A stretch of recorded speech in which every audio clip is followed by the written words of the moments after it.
BD news 21। 4. যে সমস্ত বিষয়গুলো সংবিধান সংশোধনী সংক্রান্ত সেই বিষয়গুলো এখন প্রতিশ্রুতি আকারে, অঙ্গীকার আকারে স্বাক্ষর করে সেই প্রতিশ্রুতিগুলো বাস্তবায়নের জন্য পরবর্তীতে গঠিত জাতীয় সংসদে 2 বছরের মধ্যে সমস্ত সংশোধনীগুলো বাস্তবায়নের জন্য প্রতিশ্রুতিবদ্ধ থাকবে।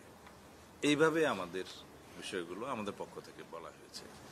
এখানে প্রশ্ন এসছে যে প্রভিশনাল কনস্টিটিউশনাল অর্ডার জারির মধ্য দিয়ে এই সাংবিধানিক সংশোধনীগুলোকে এখনই কার্যকর করা যায় কিনা।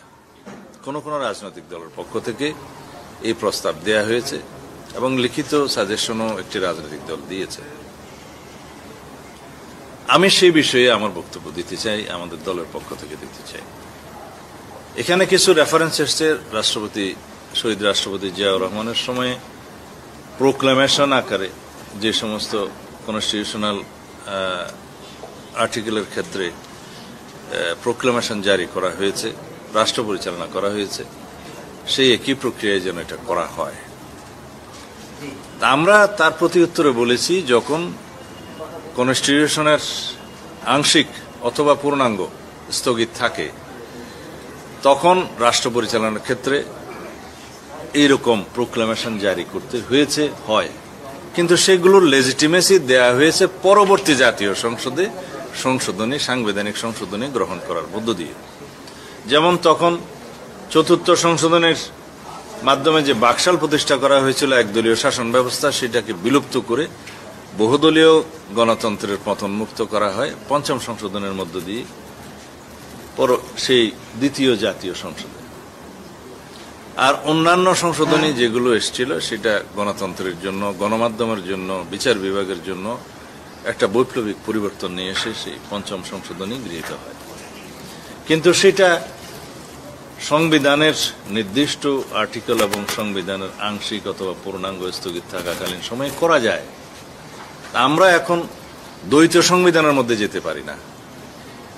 কেউ প্রশ্ন তুলেছেন সংবিধানের ধারাবাহিকতা আছে কিনা, কেউ প্রশ্ন তুলেছেন আর্টিকেল 106 অনুসারে যে অন্তর্বর্তীকালীন সরকার গঠিত হয়েছে সেটার সাংবিধানিকতা কি। আমাদের জবাব হলো, এই সরকার সাংবিধানিক ধারাবাহিকতা রক্ষা করে গঠিত হয়েছে।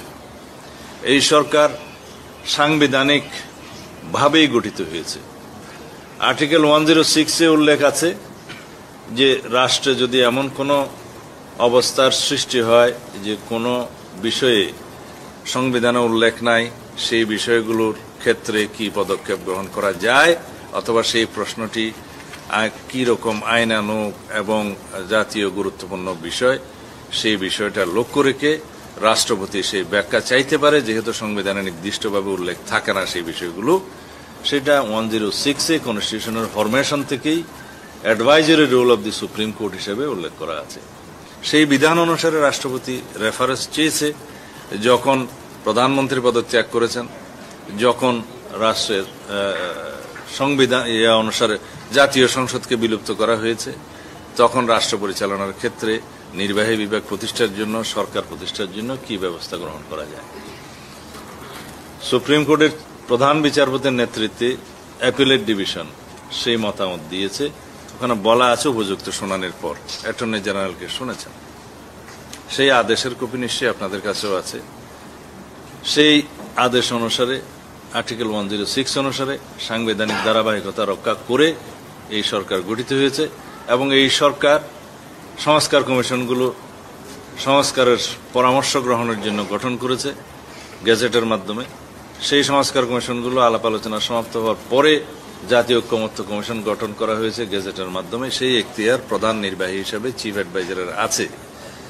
এখন সেই পরামর্শ জাতীয় ঐক্যমত্য কমিশনের আলোচনার মধ্যে সমস্ত রাজনৈতিক দলগুলোর সাথে আলাপ আলোচনার মাধ্যমে যে সংস্কার প্রস্তাবগুলো একমত হওয়া গেছে, যদিও এখনো স্বাক্ষরিত হয় নাই, সেগুলো বাস্তবায়ন কি প্রক্রিয়ায় হবে সেটা এখতিয়ার ঐক্যমত্য কমিশনের আছে কিনা বা কোন প্রক্রিয়ার মধ্য দিয়ে সেটা বাস্তবায়ন হবে সেই আলোচনা চলছে।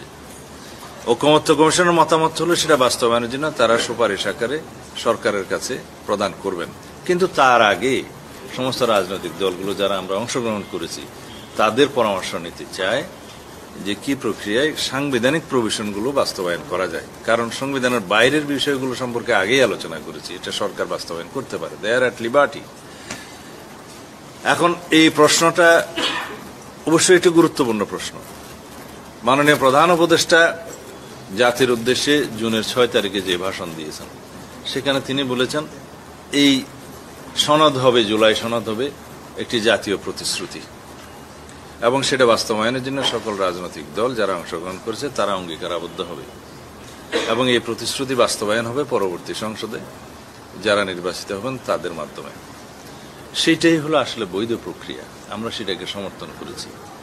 এখনো আমরা বলছি এর বাইরে যদি কোনো আইনগত বৈধ এবং সাংবিধানিক প্রক্রিয়া থাকে সেটার মধ্যে আমরা একমত হব।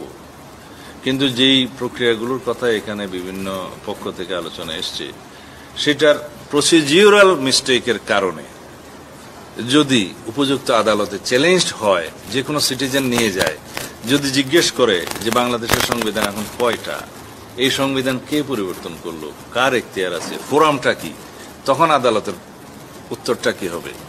আদালত অবশ্যই বলবে যে সংবিধান এখন বহাল আছে, সেই সংবিধান অনুসারেই বিচার বিভাগ চলছে, প্রশাসন চলছে, রাষ্ট্র চলছে। সুতরাং এই সংবিধান যদি পরিবর্তিত হয় তাহলে সেই সংবিধান গ্রহণ করলো কে, এর বৈধতা কি, কোন ফোরামে হয়েছে, সেই প্রশ্ন উত্থাপিত হবে। তখন পরিবর্তিত সংবিধান অনুসারে রাষ্ট্র চলবে কিনা, তখন বিদ্যমান সংবিধানের কি হবে, এই প্রশ্নগুলো উত্থাপিত হবে। সেই জন্য আমরা বলেছি যে প্রসিডিউরাল মিস্টেকের মাধ্যমে যাতে আমরা একটা ভুল সিদ্ধান্ত না নেই সেটা লক্ষ্য রাখতে হবে। সুতরাং যে কোনো রকমের সিদ্ধান্ত নেওয়ার আগে সাংবিধানিক সংশোধনের বিষয়ে যাতে আমরা সঠিক সিদ্ধান্ত নেই সেই জন্য আমরা এই আলোচনাটা করেছি এবং আমরা আমাদের সাজেশন দিয়েছি। আমরা এখনো এই সনদ স্বাক্ষরের জন্য প্রস্তুত এবং এই সনদের সমস্ত প্রতিশ্রুতিগুলো, সুপারিশগুলো বাস্তবায়নের জন্য আমরা অঙ্গীকারাবদ্ধ এবং এর মধ্য দিয়ে আগামী দিনে আমাদের একটা নতুন গণতান্ত্রিক যাত্রা শুরু হবে, এই বিশ্বাস আমাদের আছে। ধন্যবাদ।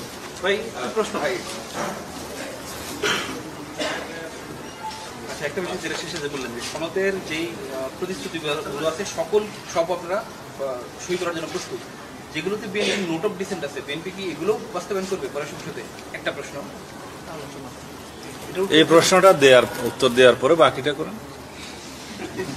আমরা নোট অফ ডিসেন্ট খুব বেশি বিষয়ে দেই নাই, দুই একটা বিষয়ে আমরা নোট অফ ডিসেন্ট দিয়েছি এবং সেটাও প্রসিডিউরাল। যেমন আমরা দ্বিকক্ষ বিশিষ্ট পার্লামেন্ট গঠন করার পক্ষে একমত, 100 সদস্য নিয়ে গঠন করার পক্ষে একমত, কিন্তু তার গঠন প্রণালী যেভাবে সাজেস্ট করা হয়েছে ঐকমত্য কমিশন থেকে সেই গঠন প্রক্রিয়া সম্পর্কে আমরা